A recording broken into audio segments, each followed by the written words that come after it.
सगळे सण करावं लागतं.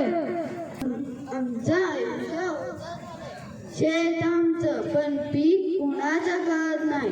माझ्या मावळ्यांनो, आमच्या बायका मुलांच्या डोळ्यात भीती आहे असलं कधीच हरवलं. माझ्या मावळ्यांनो, तुमच्या वेदना माझ्या काळजाला भिडतात. जोर माझा श्वास आहे तोवर अन्याय सहन केला जाणार नाही. आजपासून हे दुःख माझं युद्ध आहे. शाबास शुभा, आज माझा मातेचा जन्म सार्थकी लागतोय. मी शपथ घेतो, हिंदवी स्वराज्य स्थापित, गरिबांचं रक्षण करीन आणि अन्याय नष्ट करीन. आमचे प्राणही देऊ. ज्या भूमीवर अन्यायाचा अंधार पसरला होता, त्या मातीत मावळ्यांचे रक्त सळसळत होते, त्या भूमीतूनच जन्माला आले एक स्वप्न.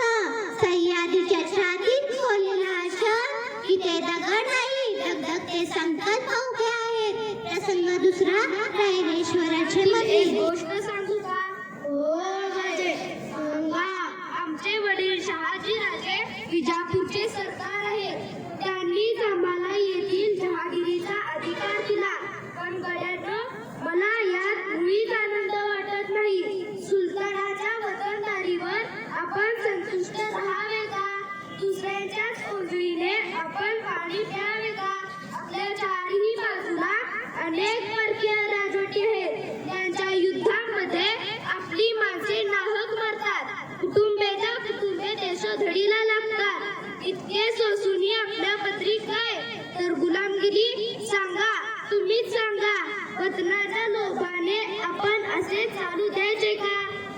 बोला बालराजे, बोला, आपला मनोदय सांगा आम्हाला. तुम्ही जे सांगाल ते करण्यासाठी आम्ही एका पायावर तयार आहोत. हो राजे, तुम्ही जे सांगाल ते आम्ही करू. आमचे प्राणही देऊ.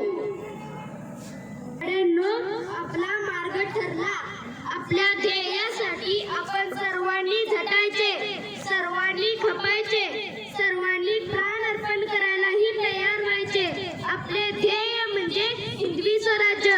तुमचे, आमचे, साऱ्यांचे स्वतंत्र राज्य स्थापन करायचे.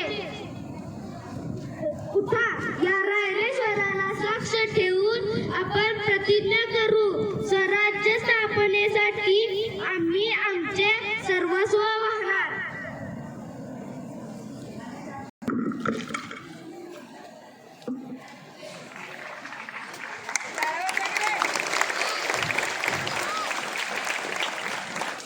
रायरेश्वराला साक्ष ठेवून सांगतो, ही भूमी अन्यायमुक्त करीन, स्वराज्य स्थापन करीन, प्रजेचे रक्षण करीन आणि अन्यायाचा अंत करीन. प्राण गेले तरी चालेल, पण स्वराज्याचा विचार मरणार नाही. हर हर महादेव, हर हर महादेव. जन्म घेतला एका तेजस्वी पर्वाचा. ही शपथ होती मोठी तलवार धरलेल्या बालवीरांची आणि हृदयात प्रजेचे दुःख साठवलेल्या राजाची.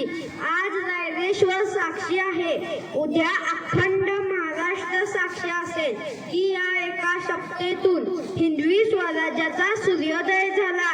हिंदवी स्वराज्याचा सूर्योदय झाला.